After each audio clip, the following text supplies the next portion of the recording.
Selamat datang kembali di sesi pendalaman kita. Kali ini, kita mau gali lebih dalam nih satu materi menarik ya.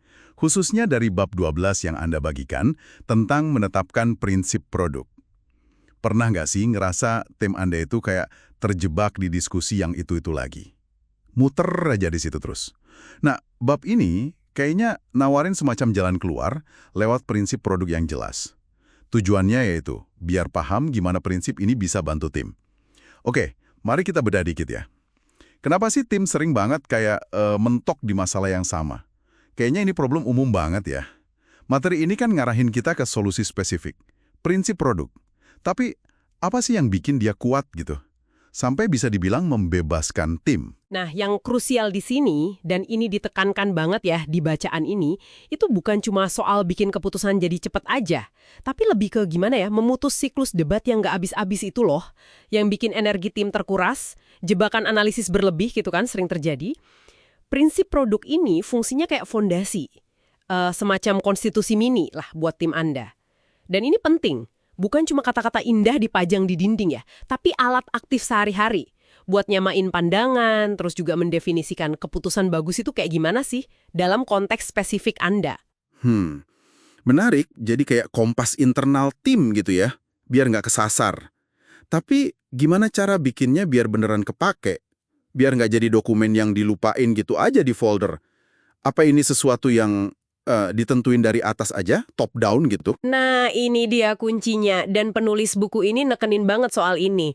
Prinsip yang paling efektif itu lahirnya dari kolaborasi, bukan instruksi satu arah. Harus ada kerjasama antara pimpinan dan anggota tim produknya langsung. Prosesnya gimana? Mulai dari refleksi yang jujur dulu. Coba deh lihat, biasanya kita melambat di mana sih? Keputusan apa yang alot banget diskusinya? Prinsip yang bagus itu harus nyasar ke rasa sakit yang beneran dialami tim Anda, bukan masalah di awang-awang. Jadi bikin alat yang relevan buat tantangan spesifik tim Anda gitu.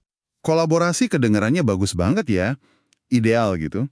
Tapi penulisnya nyinggung nggak sih soal tantangan pas nyoba nyatuin pimpinan sama tim ini? Kan sering ada beda pandangan yang tajam tuh ya. Ya tentu ya, prosesnya nggak selalu lurus-lurus aja. Tapi penekanannya itu di dialog terbuka, cari titik temunya di mana.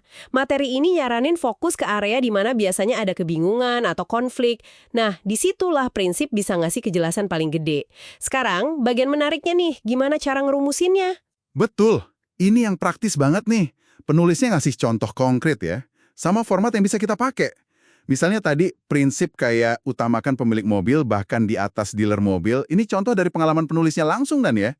Itu langsung ngasih arah loh kalau ada dilema kepentingan, jelas banget. Atau yang ini, selaraskan alih-alih menyenangkan semua orang. Ini bukan slogan doang, tapi maksa kita milih prioritas. Tepat sekali. Format yang disaranin kayak A di atas B itu efektif banget. Kenapa?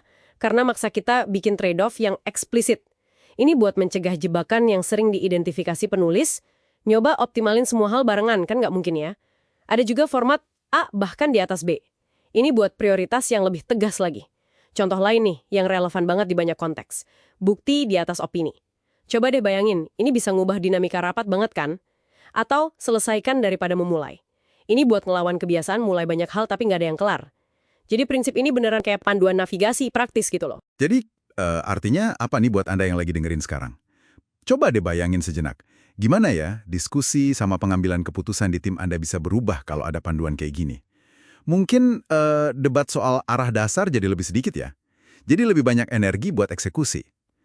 Nggak ada lagi tuh rapat yang rasanya kayak Groundhog Day. Muter di situ-situ aja. Karena udah ada kesepakatan dasarnya. Nah, penting juga nih buat diingat, ini di garis bawahi juga di bab 12 ini ya.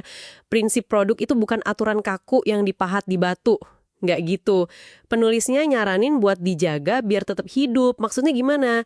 Ya dipakai aktif dalam obrolan sehari-hari. Jadiin rujukan pas diskusi. Terus ditinjau juga relevansinya secara berkala.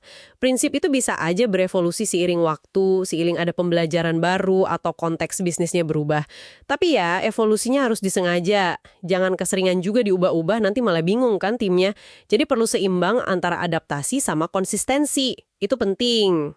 Oke deh, jadi kalau dirangkum singkat nih dari pendalaman bab 12 ini, prinsip produk itu bukan sekedar aturan, tapi lebih ke alat strategis ya, buat bebasin tim dari kebuntuan, biar keputusan lebih cepat dan fokus. Kuncinya ada di proses bikinnya yang kolaboratif, berangkat dari masalah nyata tim, dan yang paling penting dipakai secara aktif dan konsisten sehari-hari. Iya, betul. Dan ini mungkin bawa kita ke satu pertanyaan reflektif ya buat Anda semua. Seperti yang tersirap di materi ini kan, prinsip produk itu ujung-ujungnya mencerminkan DNA sama nilai inti tim Anda. Nah, kalau Anda diminta milih 1 atau 2 prinsip fundamental aja yang benar-benar nangkep esensi cara kerja ideal tim Anda, yang akarnya dari tantangan unik yang Anda hadapi sekarang ini, kira-kira prinsip apa ya itu? Sesuatu buat Anda renungkan lebih lanjut deh.